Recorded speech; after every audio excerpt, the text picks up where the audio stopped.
All right, welcome everybody to Yinsday Night Yoga for the People.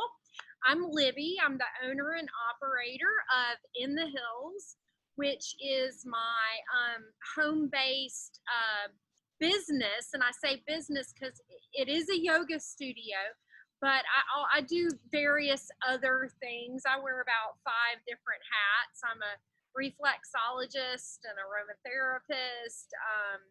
I read tarot. I'm a marriage officiant. So just a bunch of little things is what makes up In the Hills. But I'm glad to have you with us tonight. I have a student of mine in the recording room with me tonight. And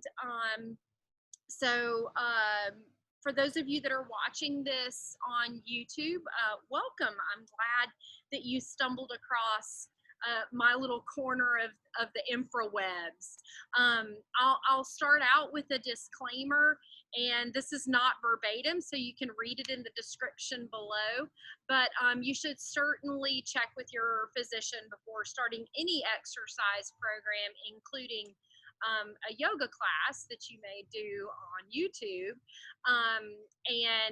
In the Hills and me, Libby, we are not responsible for any injuries that may come to you from your yoga practice with me. So just be safe and be smart with how you practice. So I do need to say, since this is Yin, I do need to give my little spiel about Yin Yoga. Because it's practiced very differently from, what you would think of as a traditional yoga class. The Yin aspect of energy is a passive, receptive, can be dormant type energy, whereas Yang is the active, fire aspect, if you will, movement. When we're in a regular yoga class, we do a lot of striving.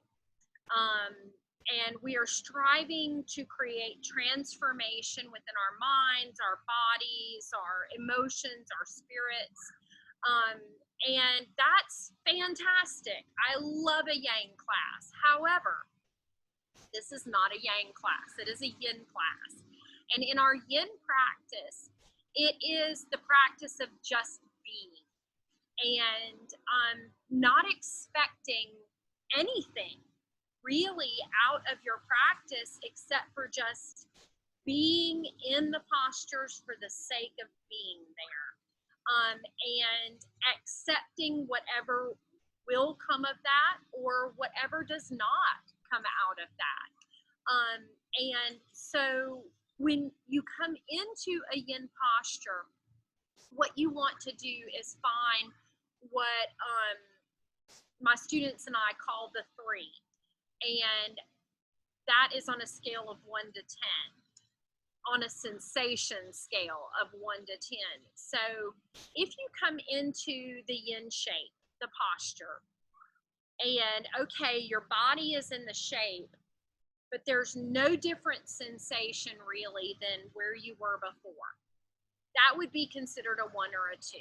That's not enough to actually work and affect your connective tissue. The 5, 6, 7, 8, that's where you've tried to push as deeply as you can into that posture to then stay.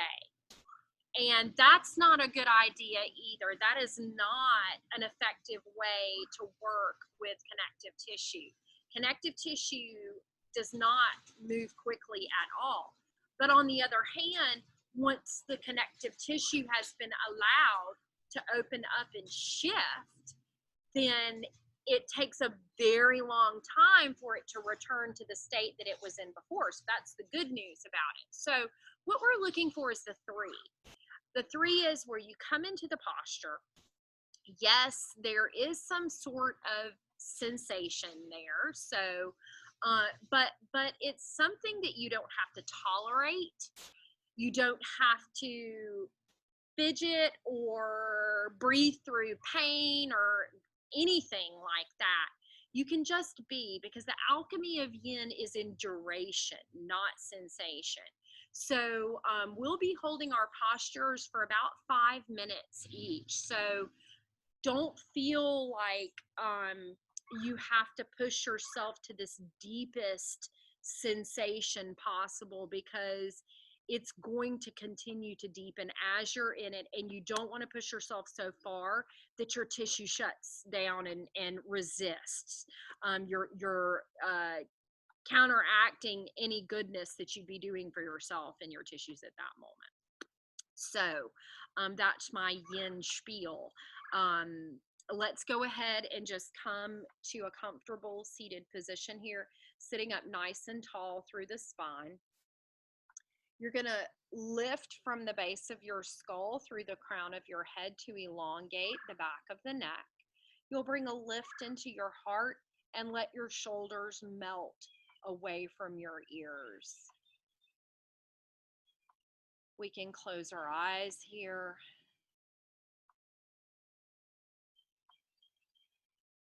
And just tune in to the natural rhythm of your breath.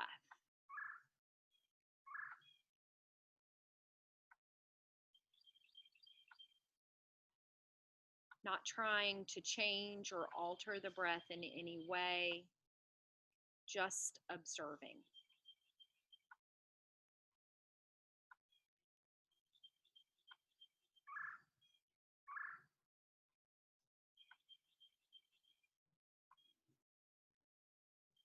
Maybe the physical aspects of the breath are the first things that you tune into. So perhaps the touch of the breath at the tip of the nostrils. Noticing a coolness on the inhale and a warmth on the exhale.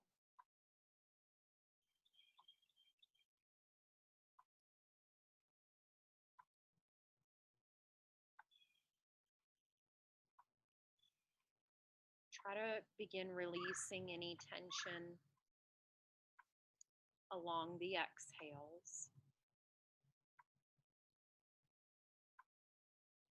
Perhaps across your forehead, just relaxing and releasing, around your eyes, your cheeks.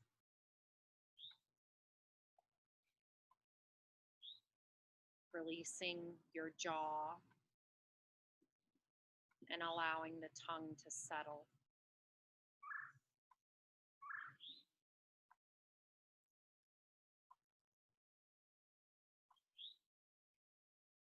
So as you hold here with the eyes closed, tonight is the new moon.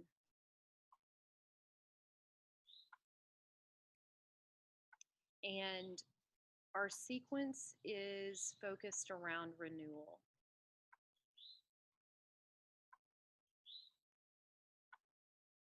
So maybe an intention around renewals surfaces in heart space.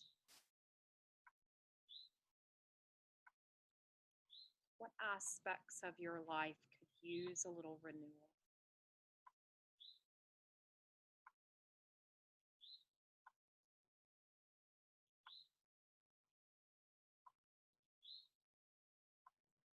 What does that renewal look like? Can you visualize what that looks like in your life?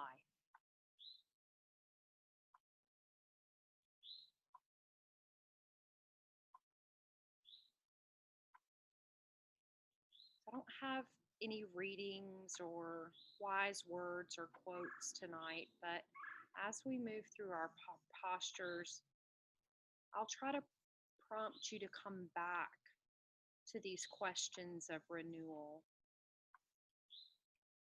so that you can perhaps gain a clearer picture, some insights with moving forward into this new cycle.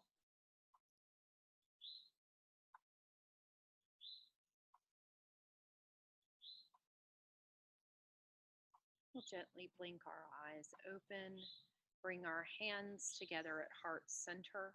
We'll inhale, reaching forward and up, and exhale, drawing back down to the heart. Holding here to open our class with 3 ohms, taking an inhale.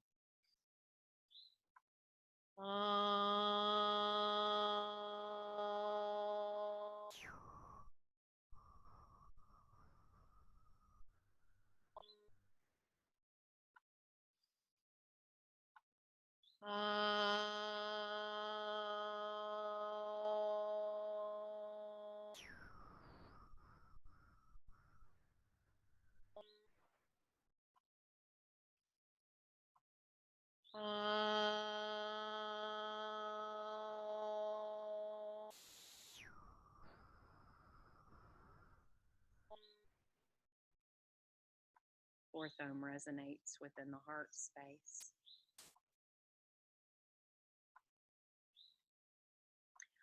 All right, the first posture that we're going to move into tonight is supported fish pose. It's one of my favorites. I've been mowing all day and like this on my four-wheeler because I pull a trail mower behind my four-wheeler to mow our pasture.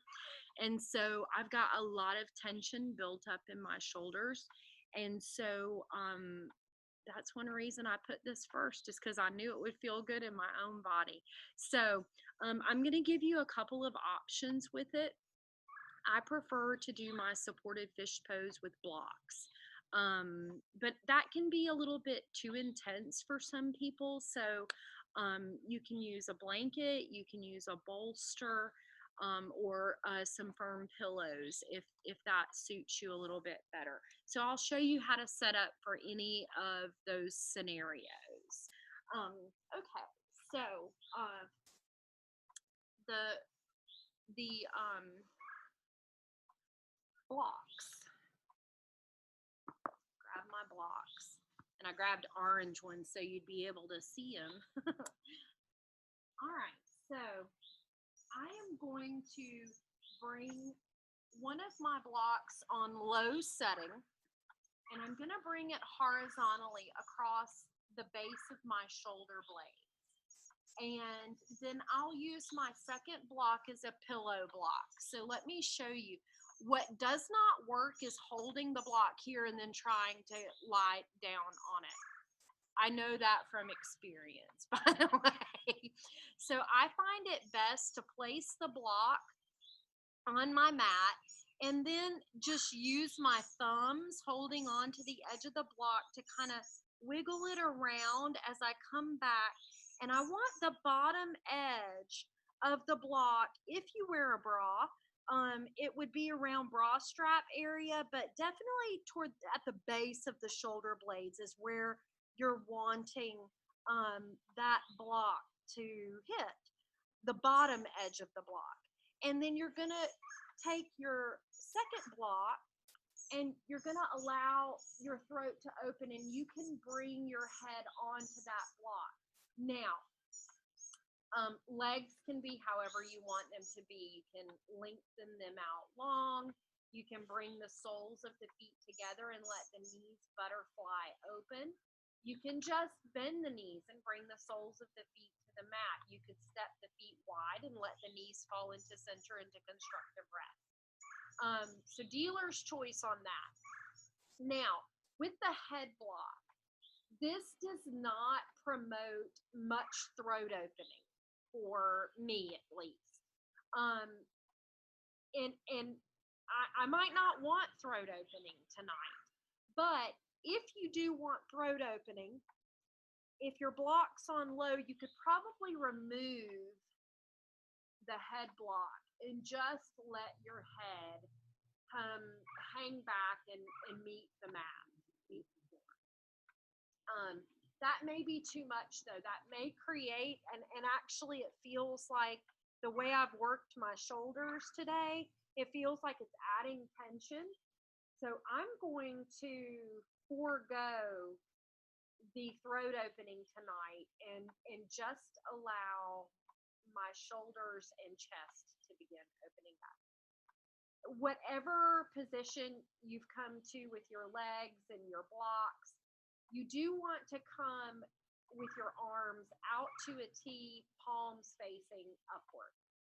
That should give extra sensation in the front of the shoulders for you. Now, if this is just way too much, then you may choose to come onto a blanket or a bolster. I'll show you the bolster setup real quick. And your bolster may be a couple of firm pillows. So I would bring the bolster so that it's situated vertically, so parallel to my spine. And I'm going to come over the short edge of the bolster so that it hits toward the low ribs. So not the shoulder blades with the bolster, but the low ribs. And then I'd come into this same arm position and whatever leg position I want to be in. I'm going to stick with the blocks tonight.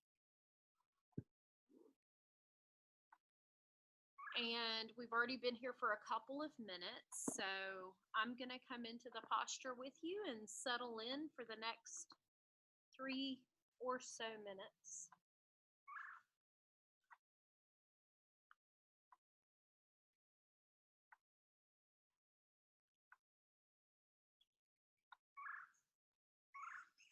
So this posture is quite the heart opener. And if we're thinking about our theme of renewal tonight, maybe I want to contemplate or be receptive to messages, guidance, if you will, regarding renewal of my heart. What would renewal of my heart look like? What would be involved? What's blocking me from renewal of my heart? So just a couple of things that you might want to contemplate while you are breathing and being.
probably stay here for another hour. It feels so good.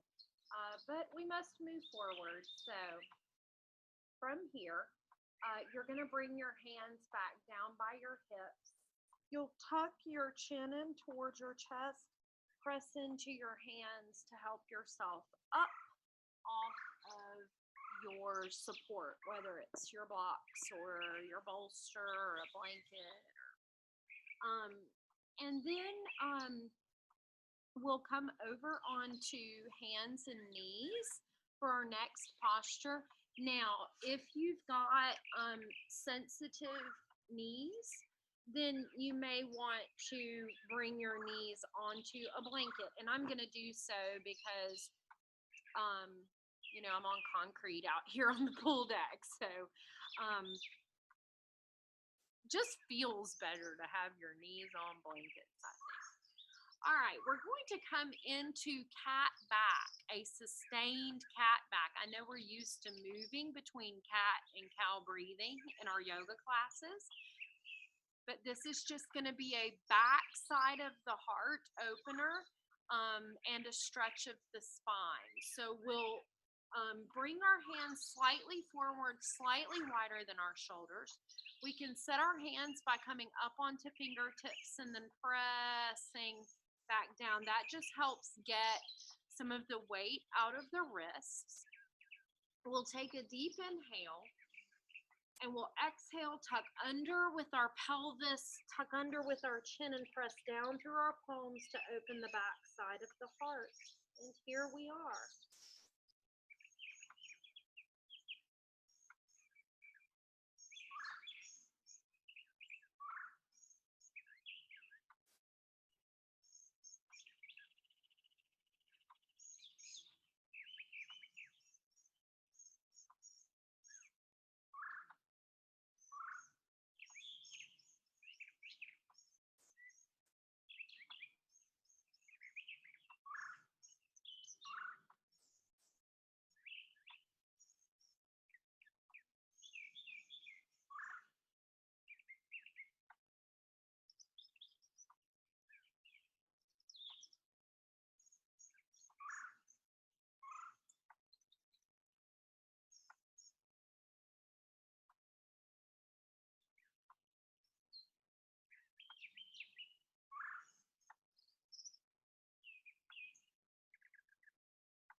Make sure that you're not squeezing your shoulders up towards your ears, but keeping everything just loose, and it's tractioning the spine with the weight of the head.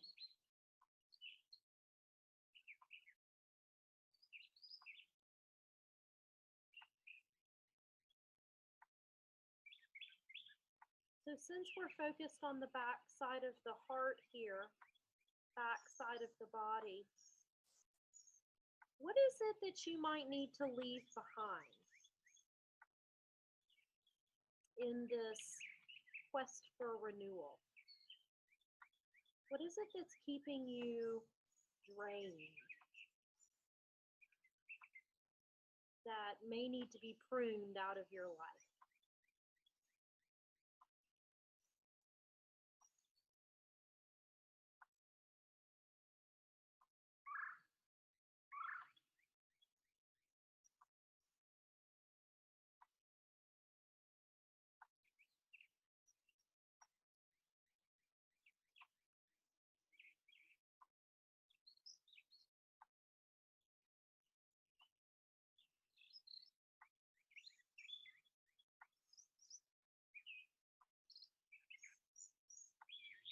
I think the situation that we all find ourselves in at the moment with the COVID-19 virus and quarantine, I think it's given us all a chance to just stop and really assess where our lives have been and where we would like for them to go. Who that involves, what steps we need to take to get there. It's almost felt, of course, it's felt very surreal to me, but it's almost felt like a reset button.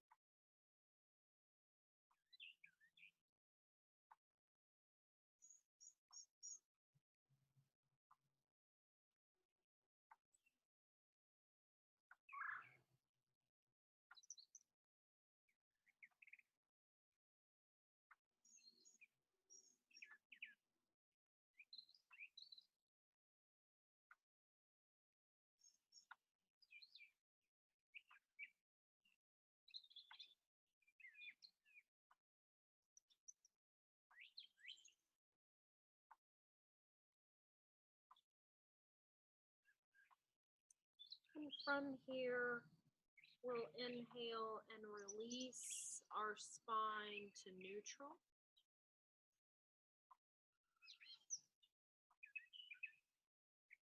I'm just taking some breaths of release with a sigh on the exhale.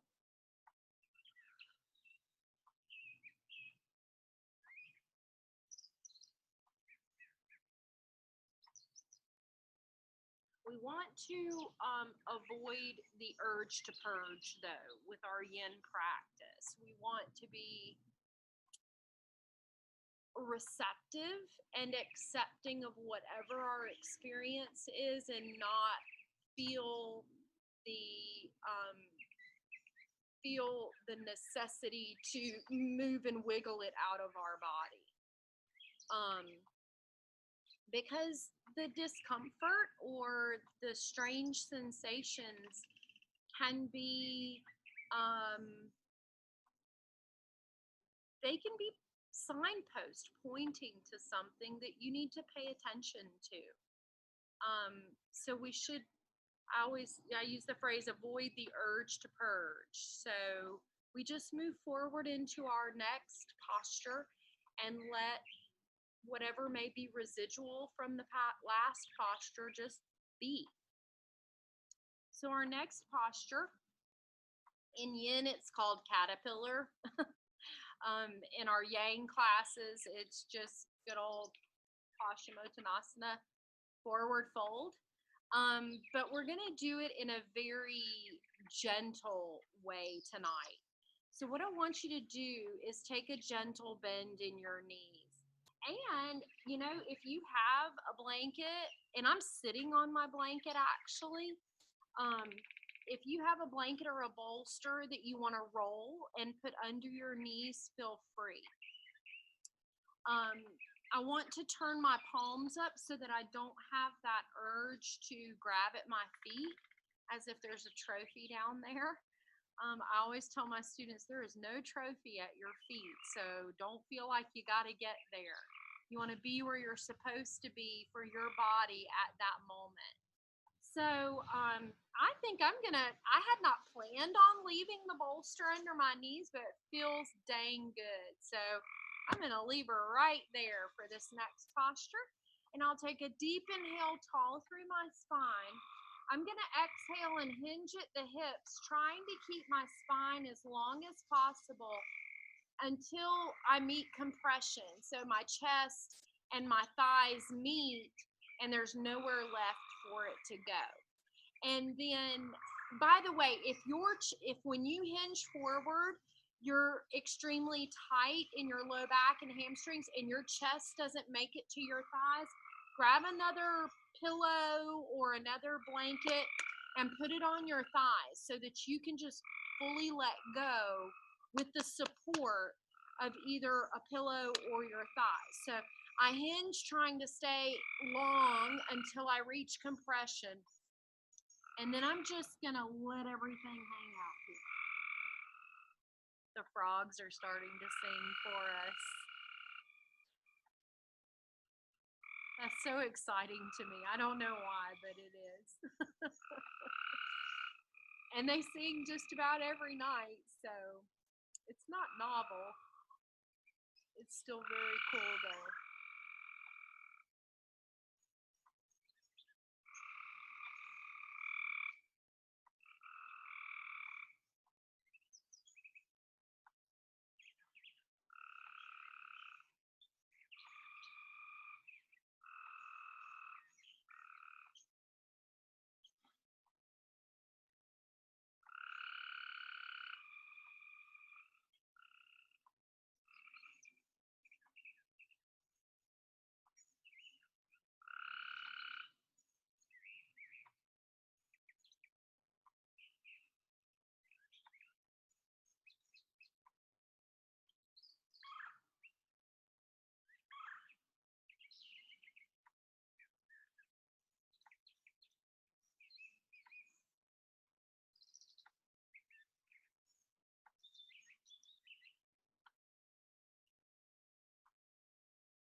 So I'm experiencing quite a bit of sensation across the back of my rib cage.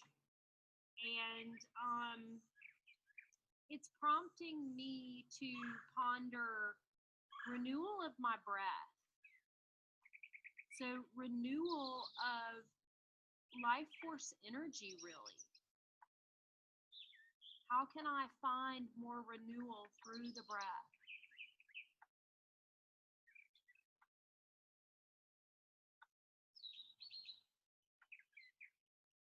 It's also, I'm feeling a pretty deep stretch across the back of my neck. And so maybe you could consider, what are the pains in your neck that may need to be let go of so that you can experience renewal? Or maybe not let go of, but shift your perspective about so that they are no longer a pain in your neck.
Take 3 last breaths here in caterpillar.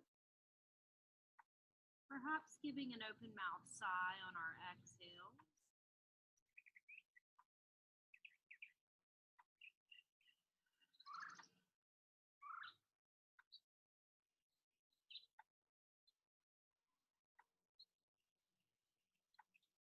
we'll slowly and carefully restack our spine as we help ourselves up.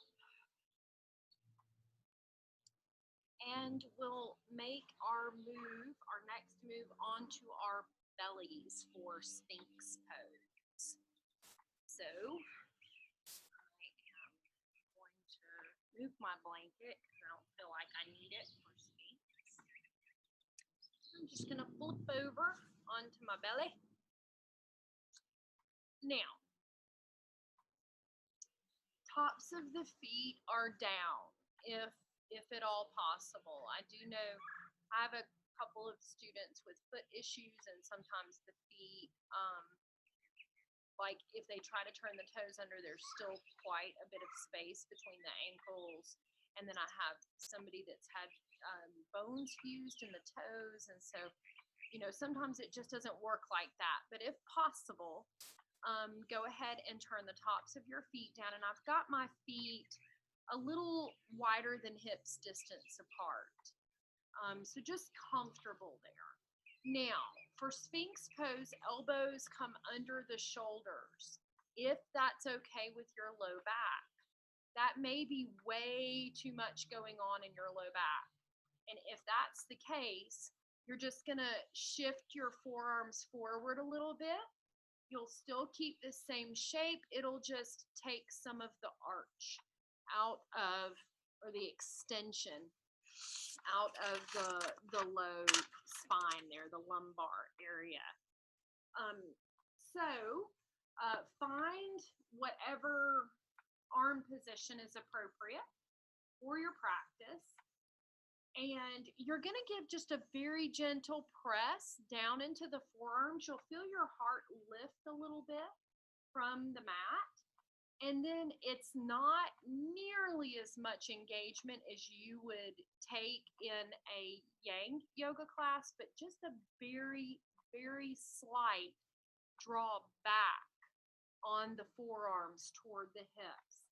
And you're just trying to open your heart forward, but not too much effort here. We want this to be yin. We want it to be passive, receiving. So we settle in here. And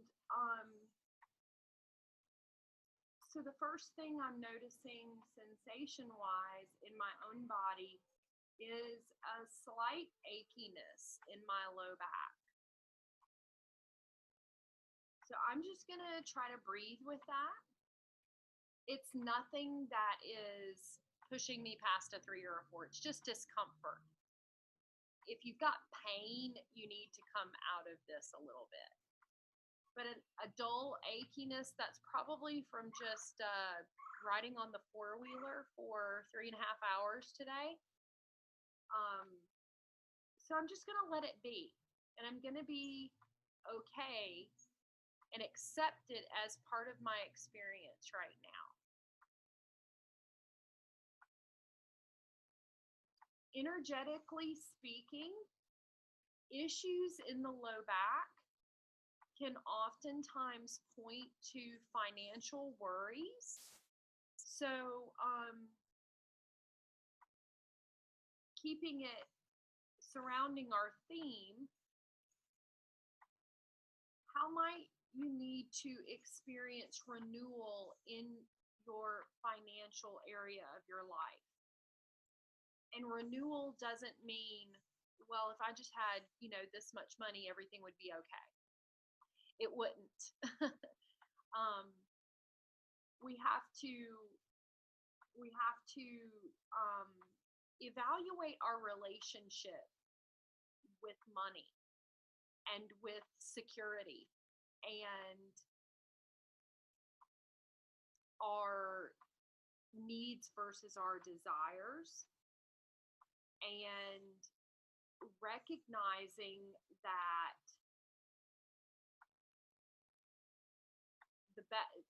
the quickest way to live an abundant life is to recognize the abundance that exists in your life at this moment.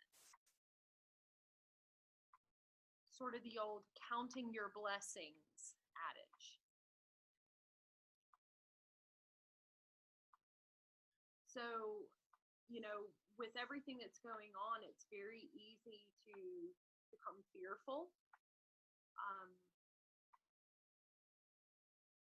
That, maybe rent is not there to pay, or, you may be concerned about next week's groceries and where they're going to come from, especially if you are not able to draw an income right now. And instead of being fearful, we should step back and project our thought energy, which is one of our most powerful energies coming out of us, toward a sense of security. Knowing beyond a shadow of a doubt, it may not be the most kingly meal on your table next week, but there will be food. When rent comes due in a little over a week, it will be there in some form or another. Maybe it comes in the form of your landlord saying, hey, don't worry about rent this month.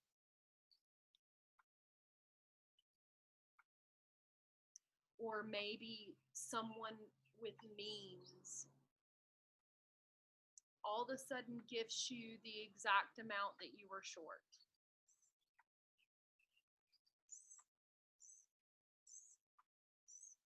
Whatever we direct our thought energy toward is exactly what gets fed. So if we direct it toward fear, if we direct it toward lack, that's exactly what we're feeding, and that's exactly what we will receive more of.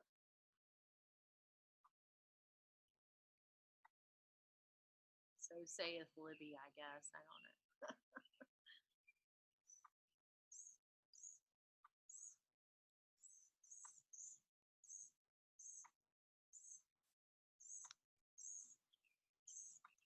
So right now, I am hoping that this rain does not get any heavier than it is right now. Watching drops fall on my sequence paper, and I felt some on my hands. I am going to send my thought energy toward gratitude for the tiny sip of water for the plants and animals out here. But gratitude that it's going to stay here or be a little less. If it starts to rain, I'm just going to have to stop the video. I'm sorry. Because, I would have to, carry everything in. And apparently my husband has the faith that it's not going to get any rainier than it is because he's just fired up the mower.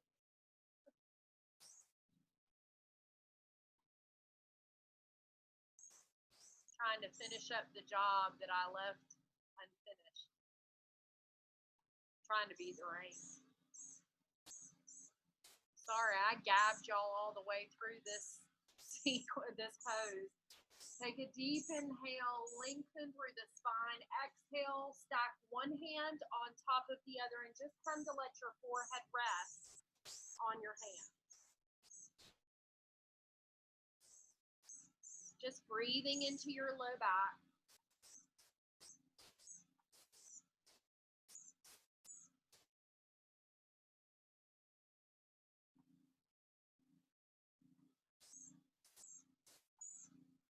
Taking deep breaths and really trying to expand the breath into your low back.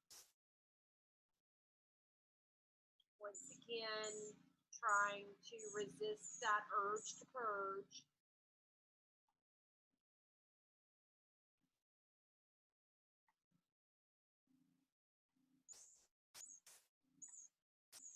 And we will move directly into a shoulder stretch. So I'm going to you're going to stay on your belly, I'm going to bring my right arm to a goalpost position on the mat. So that has my elbow directly straight out from my shoulder and my arm in roughly a 90-degree angle. So I'm going to stay on my belly here. I'm going to bring my right arm out to that goalpost position. My left hand is under my left shoulder.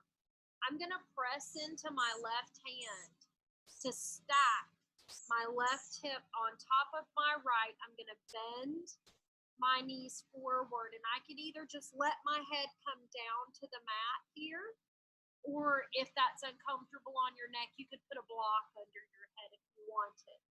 But I'm just trying to let that arm be in that goalpost position and receive into my shoulder. Now, if you've come into this position and you're not experiencing anything, it's a 1 or a 2 for you. You're in the shade, but nothing's happening. You can deepen this by reaching up and over, bending at the elbow and dropping your left hand to your low back. You can deepen even further by lifting your top left knee and dropping your toe behind your back and trying to open your hips up. You can even flip your hips by scooting your hips forward to the left and turning over. I can't do that with my arm in this position though, so I cannot demonstrate that for you. If my arm were straight, I could demonstrate, but not with the bend in the arm. It's just too much on my shoulder. But find the appropriate level of opening sensation in the front of your shoulder and remain there.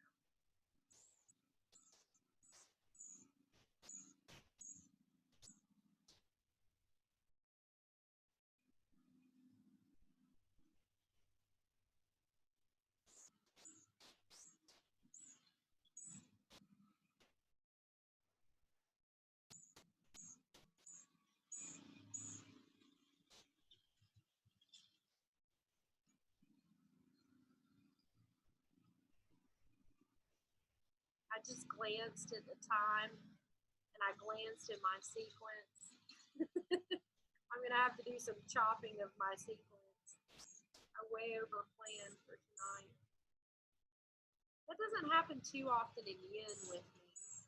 Sometimes I get overzealous, but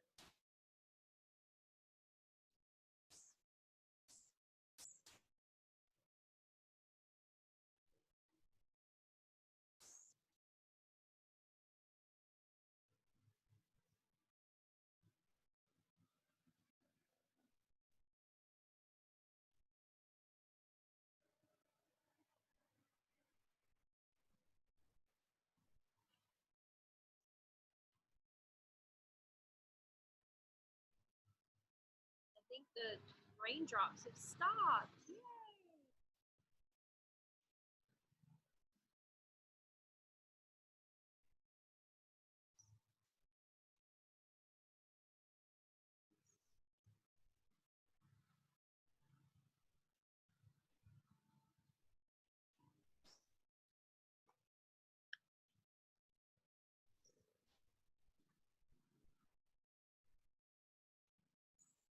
I take that back. I just felt one land on my hand.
right.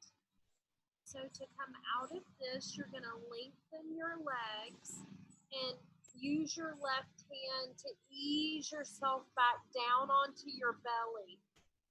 And then lift up and drag. Ooh, be careful. Bring that right arm in. Oh, I may have moved a little too quickly with that. Oh my goodness. I was going to do another pose on the right shoulder, but I think we need to go ahead and get the opening on the left shoulder because the drops are coming more and more. Let's go ahead and move into the left shoulder. So the left arm is going to come out to that goal pose position. I'm going to press into my right hand, stack my hips, bend my knees for support, and let my head rest either on a block or on my mat. And I can either leave this right hand as it is, or I can drop the right arm behind my back. I can also open up to the top here. So find what works for your body. And that may be different from what worked the last time you did this talk. Be your own guru and listen to your body.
back out and return back to our prone position, carefully drawing that left arm back in.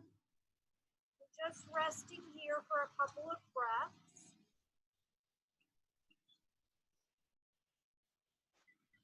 Okay, so I'm looking at my sequence, and everything else that I had planned was asymmetrical. But I think what I'm going to do is scratch everything else and go to symmetrical poses. So just so that in case we need to end, you won't have done one side without doing the other. So we'll turn over onto our backs and do one of my favorite postures, aside from supported fish pose, and that's supported bridge pose. So you can take either a block, 2 blocks, or your bolster, and I may use my bolster tonight. That sounds delicious to me. But I'll show you your options with supported bridge pose. So you're going to come onto your back, and you can bring 1 block on low under your hips and sacrum, not your low back, please. So to come onto your support, you'll bend your knees, soles of the feet to the mat. You'll press into your feet to lift your hips and slide the block under hips and sacrum. So let me move the bolster so that you can see the orange block by itself. There we go. So that's under my hips and sacrum, not in my low back. So you may have 1 block on low, you may have 1 block on medium, or if you are already pretty open through the hip flexors, you might want to stack 2 blocks on low under your hips and sacrum. I am going to opt for a bolster tonight because it's super gentle, and you can use it to support your low back as well. So if you have a bolster, you can allow the bolster to go into your low back. And if you have low back issues, I'd actually prefer for you to use a bolster so that the low back is supported. So I just bring the bolster to the side of my hip, press into my feet to lift. I grab the little handle on the side and slide it across. So you can see it's going into my low back. My hips and sacrum are still supported as well, but so is my low back. And then once you're here, if you would like a little bit more going on in the hips, you can lengthen your legs away from your body. And if you'd like even more, you can draw your arms overhead.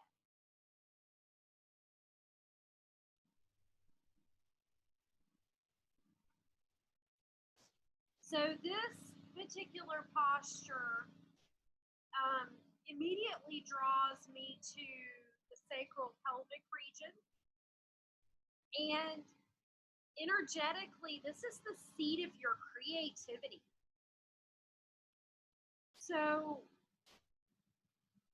how can you bring a sense of renewal to your creative power? So creativity doesn't mean just painting or drawing. It's literally your creation energy. What is it that you create that you would like to infuse with renewed energy?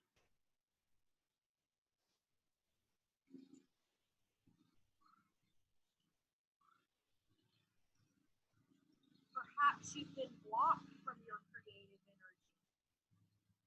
Maybe it would help for you to think about what blocks are existing right now in regards to your creative energy. And maybe you can use this time in this posture to identify those blocks but then be open to receiving guidance on removing those blocks.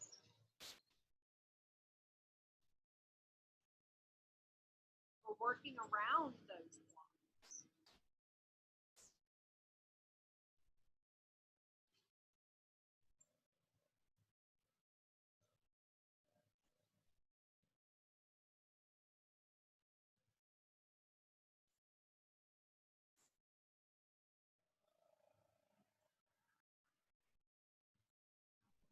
If at any time during this posture the legs being extended becomes too much, then just bend your knees back.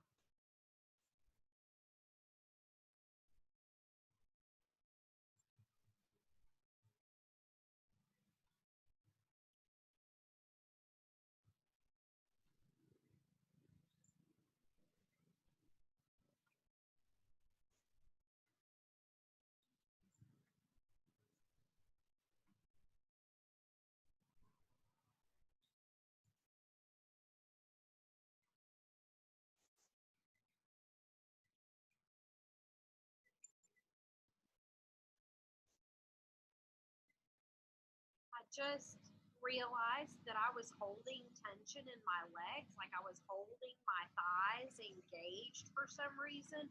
To make sure that you, whenever you come into your posture and a few times throughout holding the posture, you scan your physical body to see if you're holding on to any tension, and then try to let go of it with the exhale.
going to very carefully come out of this posture. If your legs are still extended, you're going to start by just slowly bending your knees back, just holding here for a few breaths. Goodness, the temperature has dropped quite a bit since we started our sequence. It's getting chilly out here. But I haven't felt any more rain.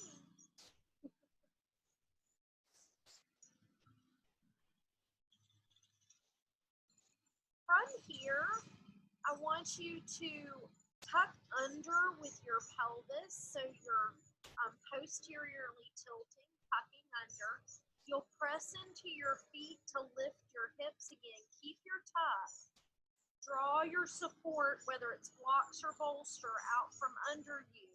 And then you're going to keep tucked and release your spine down to the mat, one vertebra at a time. And then once you come all the way down to the mat, just observe. I know in my own body, after I do that posture, my low back is always fully released to the mat. That's not always the case with my students, but for the majority of folks, you'll at least feel some sense of release in the low back after that posture.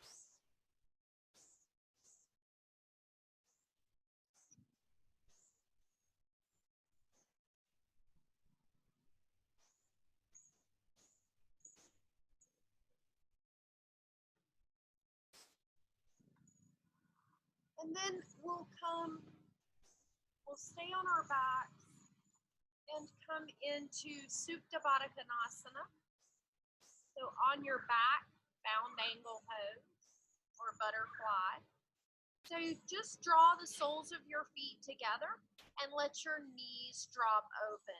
Now, when you come into this posture, if this is too much on the hips, you can always take your blocks or a couple of blankets and place them just under the upper edges of your thighs, and that will kind of give you a stop so that they don't fall open fully. But if it's not a problem, you can just let the knees butterfly open to the sides. Hands can be palms up out to the sides. Some people like to place their hands on their belly to feel their breath. Or you could come overhead with the arms, whatever feels like it's best for your Baddha Konasana. I'm just going to leave my hands on my belly.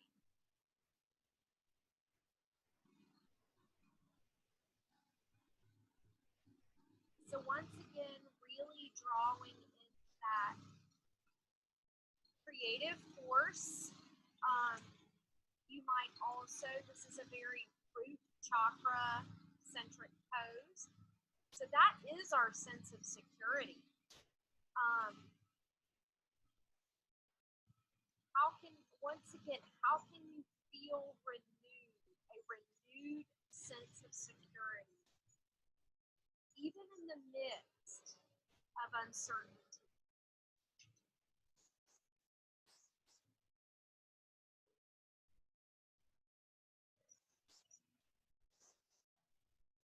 I know for myself, grounding helps. So getting outside, getting my bare feet on the ground, maybe digging in the dirt a little bit in my flower beds or my garden. Today it was mowing. Getting outside for me, it's very centering, very grounding, and can help clear my mind and renew my sense of security and centeredness.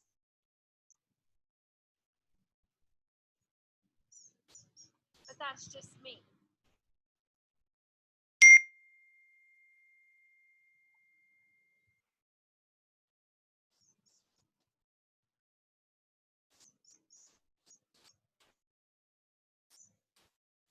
I know one thing that doesn't help, and that's living in fear. That is gaming the what ifs. You can what if something to death, and all it's going to do is create a very high, perhaps unmanageable level of anxiety. I see it in my clients all the time. I have to work with them on getting out of that what if loop.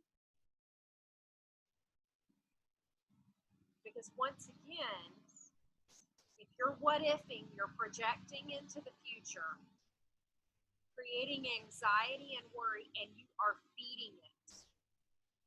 And it can be a self-fulfilling prophecy. If that is what you are sending your energy toward, whatever gets fed grows.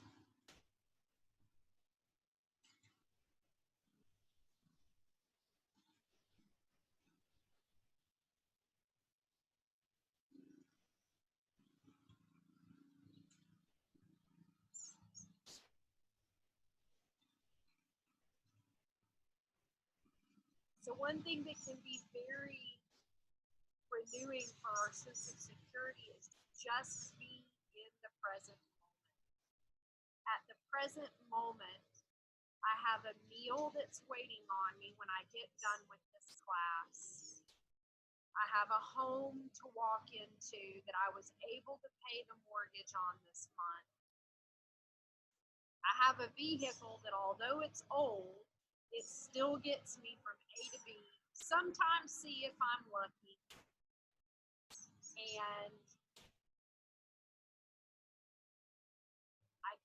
I can connect with the earth energy and receive healing and centeredness from it. So being in the present moment, right now I'm experiencing grounding. And the earth is supporting you. And that is a sense of security in and of itself.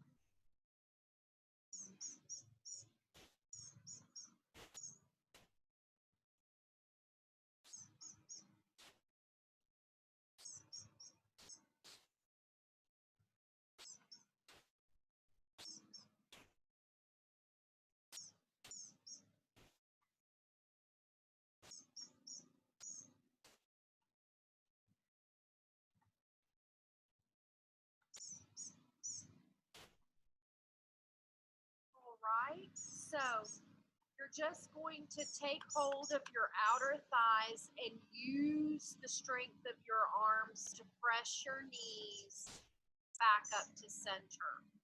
And let's go ahead and take a couple minutes of constructive rest before we move into Shavasana.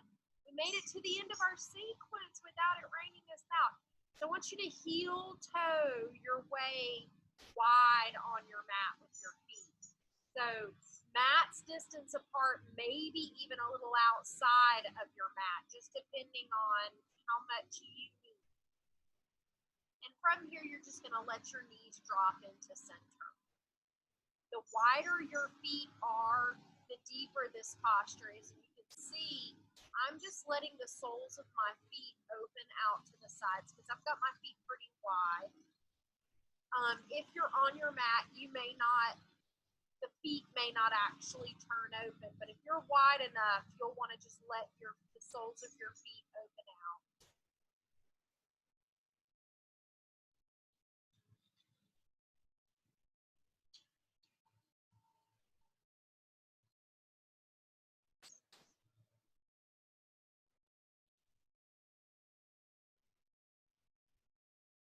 We're just kind of letting everything rest in the opposite manner from our last posture. I always feel this posture in my groin area, at the back of my hips. Some people feel this posture through their quadriceps because it can, if your quads are super tight, you can feel stretch in that area.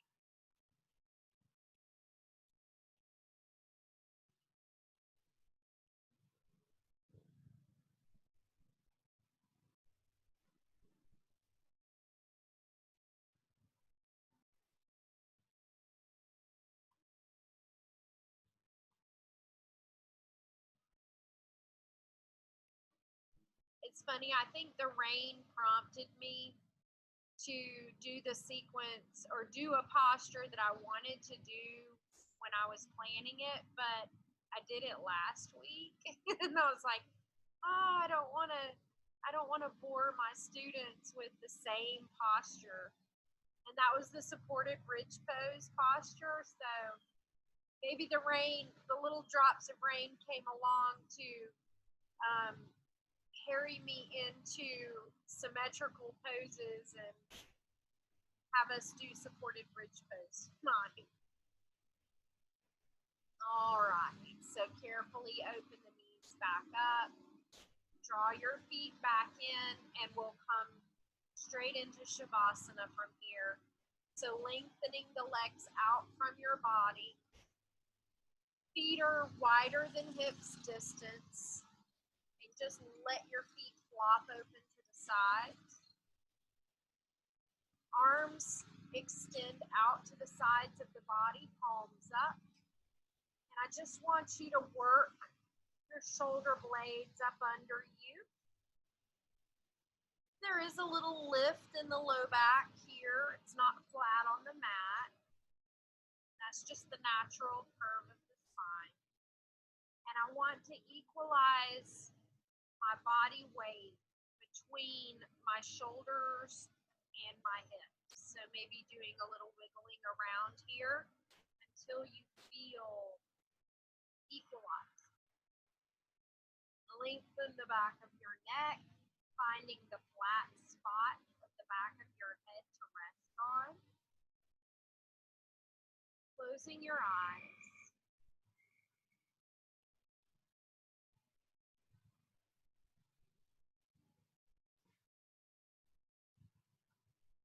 And letting go.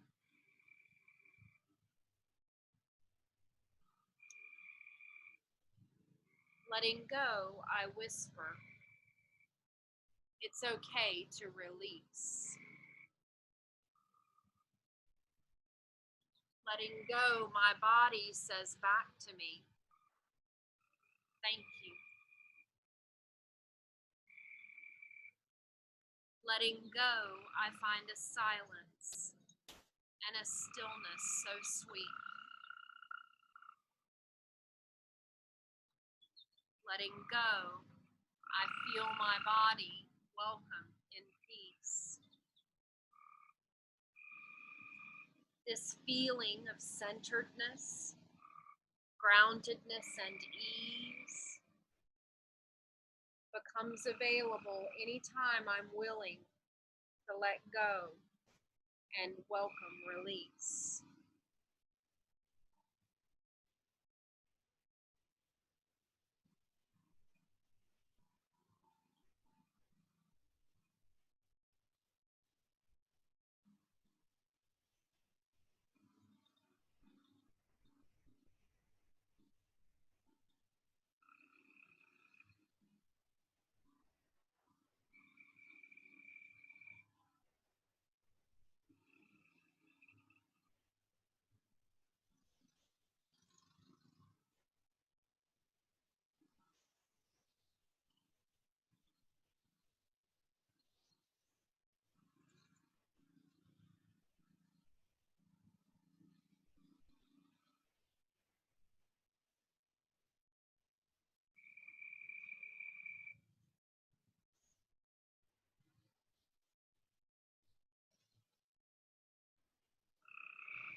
As the sound of the bell enters into your awareness, let it bring with it an awareness of your surroundings,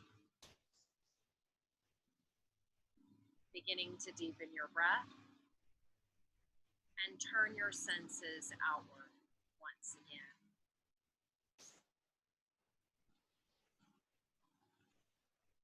Slowly begin to bring movements back into your body, starting with fingertips and toes,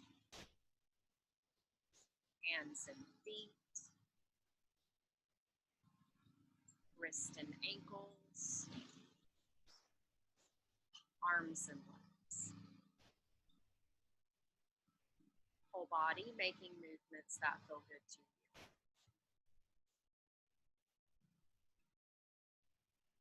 And when you're ready, make your way over onto your right side, using your arm or blanket as a pillow, remaining there for a couple of breaths, allowing all weight off the heart.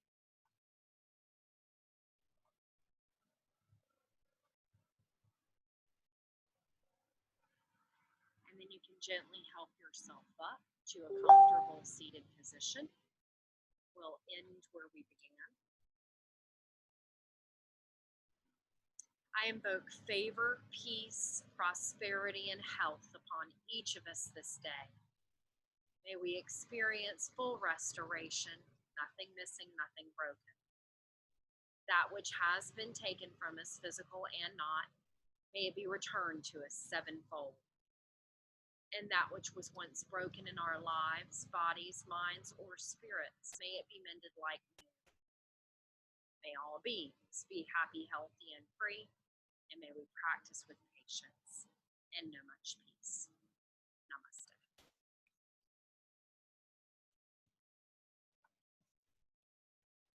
Thank you to each of you for being with me through this sequence, and I hope that you enjoyed it. I hope it felt good in your body, and hope to see you back here soon. Namaste.